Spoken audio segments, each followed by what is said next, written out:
तो होगा, समझना जरूरी है, समझ के पढ़ना जरूरी कि हमको ये पढ़ाई फायदा कहाँ करेगा, है नहीं। अभी हम आयत वर्ग पढ़ा रहे हैं, ध्यान से समझो। पढ़ाई फायदा कहाँ करेगा हमको, किस चीज में करेगा। 7वां नंबर क्वेश्चन है, एक धागे का टुकड़ा 24 सेमी लंबा है। मान लो एक धागा का टुकड़ा है, ये कितना लंबा है, 24 सेंटीमीटर लंबा है। अच्छा, अब कहता है आगे, प्रत्येक भुजा की लंबाई क्या होगी यदि उस धागे से बनाया जाए। मतलब इस धागे से क्या क्या बनाया जा रहा है, वर्ग बनाया जा रहा है। क्या बनाया जा रहा है, वर्ग। वर्ग, एक समबाहु त्रिभुज, एक समखष्टभुज, ठीक है। ए नंबर में फिगर में फिर से समझो, क्या बना रहे हैं, एक वर्ग बना रहे हैं। ये वर्ग कथी से बन रहा है, धागा से। तो हम बताए थे ना तुमको कि धागा रहेगा, तार रहेगा, तो क्या समझेंगे, परिमिति। यानी इस वर्ग की परिमिति कितना हो गया, बोलो 24। देखो वेरी गुड, 24 का है, क्योंकि इसी धागा से मोड़ करके बनाया गया है, बनाया तो वर्ग बनाया गया है। तो जितनी धागा की लंबाई होगी उतनी ही क्या होगी, इसकी परिमिति होगी। हम जानते हैं कि वर्ग की सभी भुजा क्या होती है, बराबर होती है। तो इसका क्या निकालना है तुमको, क्या निकालना है, तो कितना होगा भुजा, 6 का है। 4 से भाग करोगे, 4 से भाग करोगे, देखो तो भुजा कितना हो गया। तो लिख सकते हैं वर्ग की भुजा कितना हो गई, वर्ग की भुजा 4। फिगर पर समझिएगा, फिगरे पर अधिकतर हिसाब आपको फिगरे पर बन जाएगा, कॉलम उठाने की जरूरत नहीं पड़ेगा। 6 होगा, हाँ ठीक है, गलती लिखा है, सही करो, 6 होगा। हाँ बोलते बोलते कभी गलत हो जाता है, चलो 6 हो गया। चलो बी नंबर में आपको कथी का फोटो बनाना है हमको, तो समबाहु त्रिभुज। जो बच्चा यह समझेगा कि समबाहु त्रिभुज क्या होता है उसी को ही आएगा, इसीलिए मैंने पहले पढ़ा दिया समबाहु त्रिभुज। अच्छा, समबाहु त्रिभुज में क्या होगा, त्रिभुज मतलब 3 भुजा, तो सम मतलब बराबर, तो तीनों भुजा क्या होगा इसका, बराबर। अच्छा, इस समबाहु त्रिभुज जो हम बनाए हैं, कथी से बनाए हैं, धागा से। इसी देखो मेन हेडिंग में अगर धागा दे दिया तो ये होगा पिताजी, ऐसा होगा आपका बचवा। तो यही धागा से क्या बना दिए हम, समबाहु त्रिभुज। समबाहु त्रिभुज की सब भुजा क्या होती है, इसकी परिमाप कितना हो गया, इसकी भुजा कितनी हो जाएगी, 8। कितनी हो जाएगी, 8। 8 काहे हो गया, क्योंकि सब बराबर है। अब 3 से भाग कीजिए तो कितना हो गया, 8। समझ में आया, धागा, तार है कि नहीं, इलास्टिक है नहीं, रस्सी सब रहे तो क्या समझेंगे, परिमिति। गोट समझती हो, गोट नहीं, इसी पर लगता है पेटी, क्या बोलते हैं, साड़ी उड़ी पर जो गोट लगता है, बॉर्डर, हाँ वही उसको, है नहीं। तो बॉर्डर भी हो गया तो क्या हो गया, परिमिति हो गया। कभी भी देखोगे, अगर मान लो साड़ी दिया हुआ है ऐसे, हम लोग मां सरस्वती की पूजा करते हैं, अब साड़ी लगाना, गोट लगवाना है, तो क्या करेगा दुकान, यहाँ से गोट लगाएगा चारों बगल, ऐसे लगाएगा इस पे, खूबसूरत दिखने के लिए। बात समझ में आया ना, तो क्या हो गया, ये परिमिति हो गया, आया समझ में। अच्छा, खेत का आड़ी रहेगा तो क्या होगा, परिमिति, क्या होगा, परिमिति। चलो यहां तक समझ में आया सबको। अच्छा सी नंबर देखिए, अब सी नंबर देखिए, सी नंबर कहता है समखष्टभुज। कल बताए थे ना, सम मतलब बराबर, खष्टभुज मतलब 6 भुजा वाला, 6 को भुजा बराबर हो। तो देखो 1 2 3 4 5 6, एक अंदाज से कर लिए हैं। तो सब बराबर इसका है, ये कथी से बनाया गया है, धागा से बनाया गया है। तो इसकी भी परिमाप कितना हो गया, 24 हुआ। काहे, वही धागा से, इतना ही वो धागा से ना, धागा को हम जिस रूप में चाहेंगे, धागा को हम जिस रूप में चाहेंगे उस रूप में हम बना सकते हैं। रस्सी को, तार को जैसा मोड़ना आप चाहिएगा उस रूप में आप क्या कर सकते हैं, उसको मोड़ सकते हैं, बना सकते हैं। बात समझ में आया, ठीक है। तो इसी से बन गया, तो इसका परिमाप कितना हुआ, 24। 24 में कै भाई, 4 भाई, 6 भाई। तो एक भाई का हिस्सा कितना, 4, ऐसे समझो 4। इसकी भुजा कितनी हो गई? 4 सेंटीमीटर है तो सेंटीमीटर लिख देंगे, सेंटीमीटर लिख देंगे। समझ में आया? अच्छा समझो क्या कहता है, सीटेट का क्वेश्चन है ये, वर्ग के आधार पे, आयत के आधार पे। एक 270 सेमी लंबी तार हमने बना लिया, एक तार बना लिया। देखो तार, इसकी लंबाई कितना है? 270 सेंटीमीटर। अब हम दिमाग में हमको नाच रहा है कि तार दे दिया है तो तार से जब भी बनेगा तो परिमिति बनेगा, चाहे वर्ग का हो, चाहे आयत का हो, चाहे त्रिभुज का हो, चाहे कुछ भी बनाना हो, वो क्या होगा? उसका परिमिति होगा। ध्यान से समझो। अच्छा आयत का रूप दे दिया, इससे अब वो आयत हम बना दिए। देखो ध्यान से, आयत हम बना दिए ए बी सी डी। अब इस आयत को चारों का जोड़ कितना है बता सकते हो? 270 का है, क्योंकि क्या कर रही है भैया, इसी तार से जोड़ के बना है। अच्छा हम बीच में लिख दिए 270, लिख दिए, मतलब चारों को जोड़ के बना है। ध्यान समझो, बनाना नहीं है जी। जानते आयत के बारे में, इसके आमने सामने की भुजा बराबर होती है, जानते हैं ना? आयत सामने की भुजा बराबर होती है। अब कहता है यदि इस आयत की चौड़ाई 50 सेंटीमीटर हो, तो चौड़ाई कौन है? ये भी 50 है, तो इसकी लंबाई क्या होगी? इसकी लंबाई पूछ रहा है। अब समझो, जब इनने वाला 50 तो उनने वाला भी, अच्छा 50 कितना बताइए? 85। देखो एकदम सही हमको लग रहा है इसका आंसर, एकदम सही लग रहा है इसका आंसर।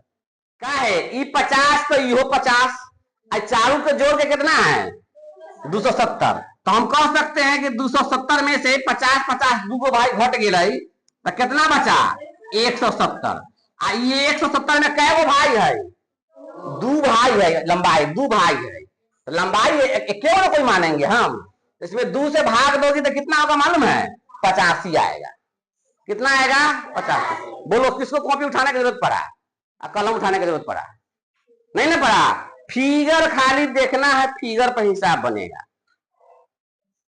फिगर पे। 170 में जब 2 भाई होगा तो 2 से भाग दे देंगे तो 85 ना हो जाएगा। तो आयत की लंबाई कितना हो गया? 85। देखो ऑप्शन में दिया हुआ है, 4 वो ऑप्शन दिया हुआ है, 60 सेंटीमीटर, 75 सेंटीमीटर, 85 सेंटीमीटर, 90 सेंटीमीटर।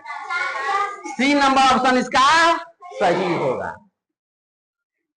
आप बुझाया कि हम इतना मेहनत करके पढ़ा रहे हैं, क्यों पढ़ा रहे हैं? तुम बड़ी से इसी के दिन के लिए पढ़ा रहे हैं, ठीक है?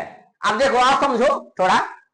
अच्छा हमको टाइमिंग निकालना सिखाए थे, देखो देखिए रेलवे टाइमिंग से क्वेश्चन है। एक रेलगाड़ी विशाखापट्टनम से 1 सितंबर 2019 को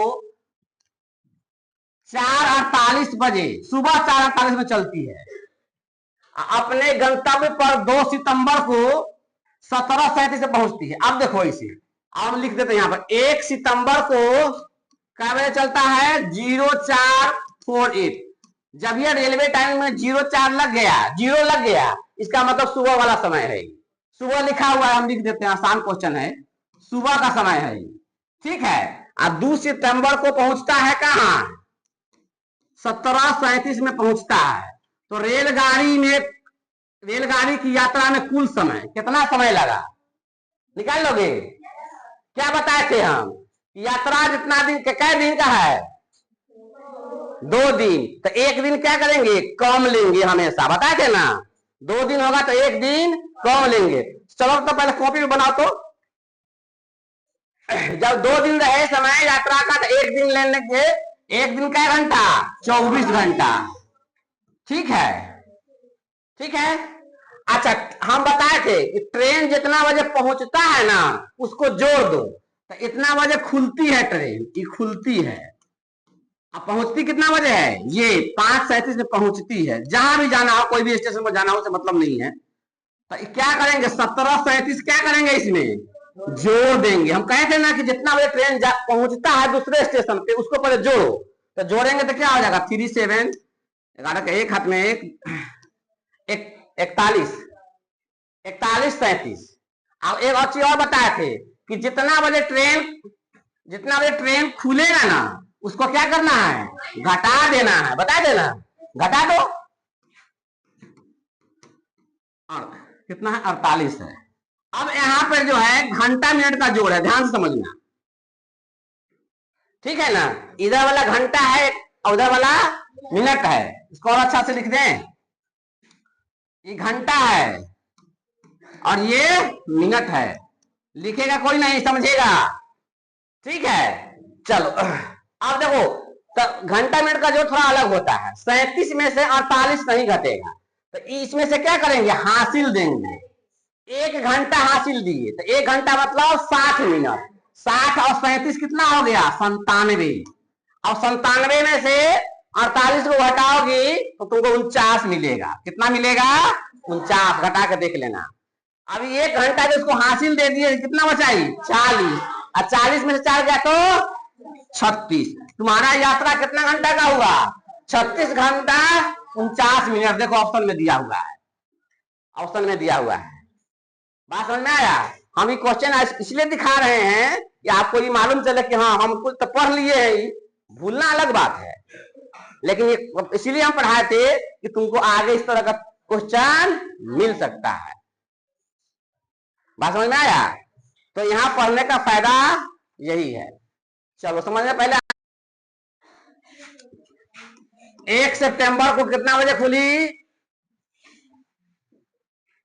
4:48 बजे सुबह ये खुली है गाड़ी। 2 सितंबर को,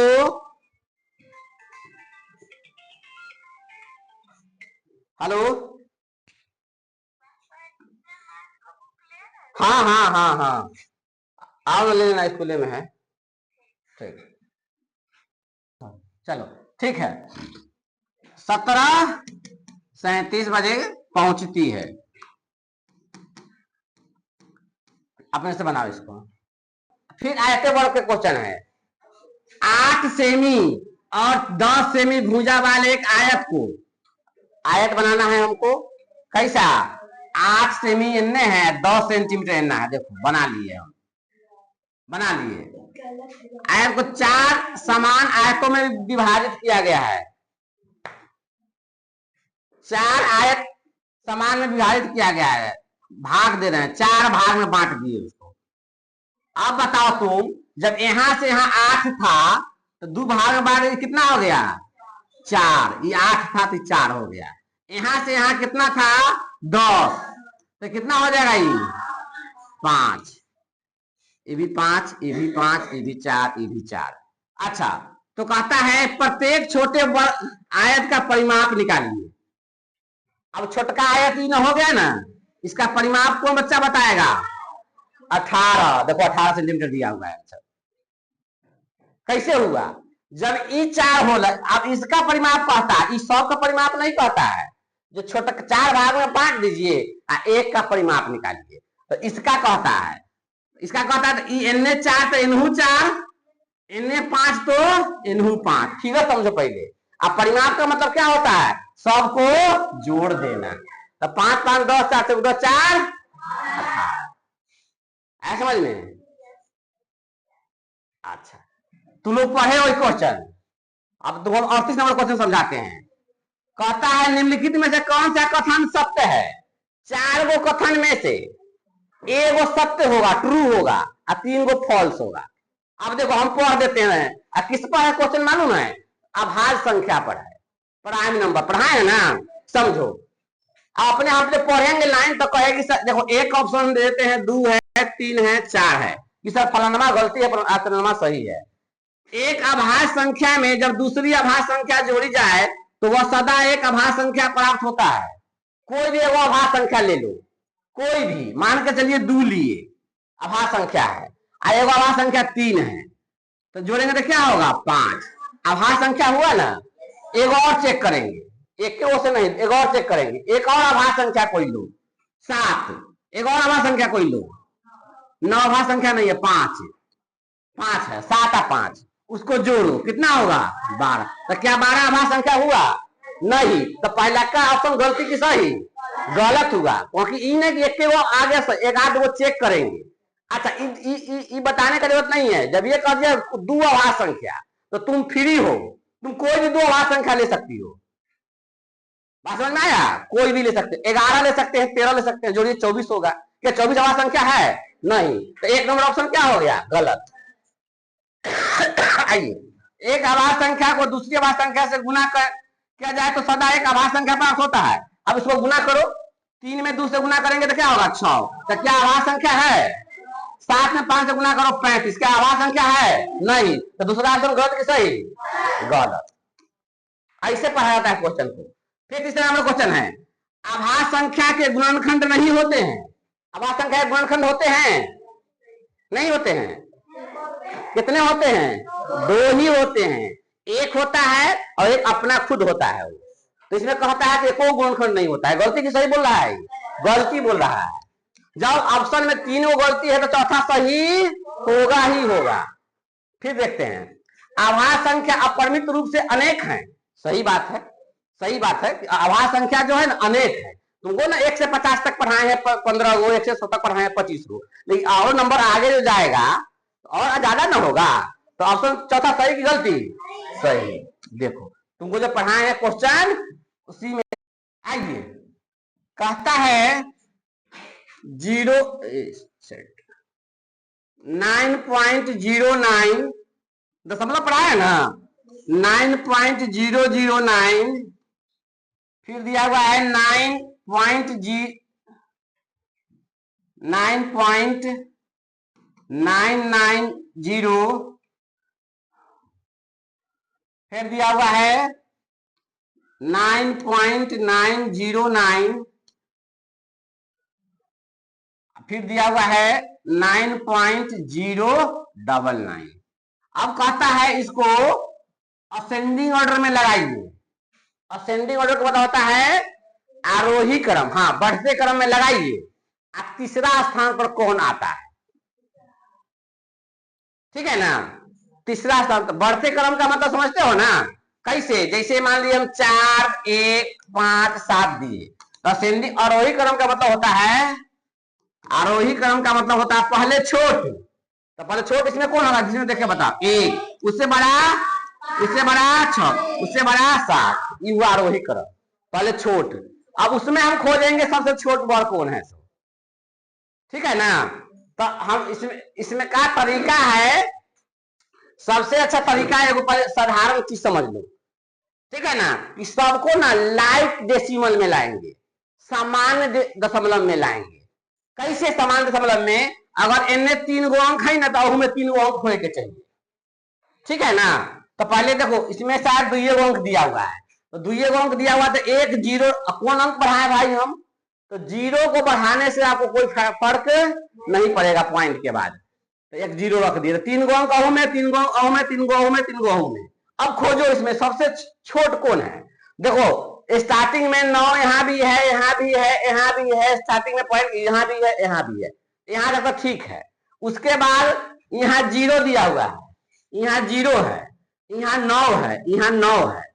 तो देखो यहाँ 0 0 दे दिया, 9 9 दे दिया, मतलब दोनों बड़ हो गया, उसका चर्चा अभी नहीं होगा। ये 0 है, 0 है, यहाँ 0 है, तो 3 गो में 0 मिल गया। फिर अब यहाँ 0 मिल गया तो दूसरा वाला अंक में देखेंगे। अब यहाँ क्या दिया हुआ है? 9। यहाँ क्या दिया हुआ है? 0।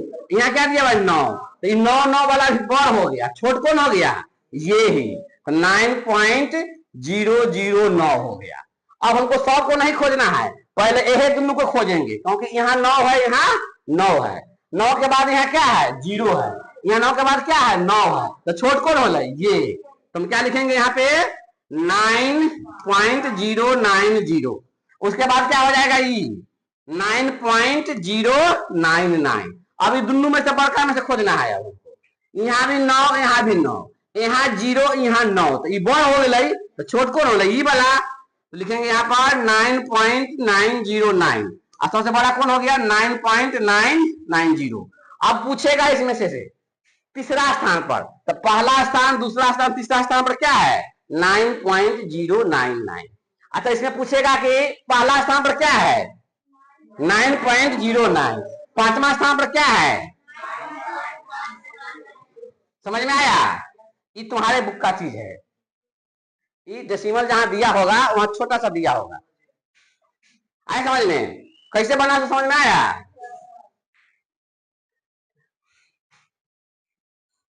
चलो इसको लिखोगे, इसको बना लो, लेकिन ये ठीक है।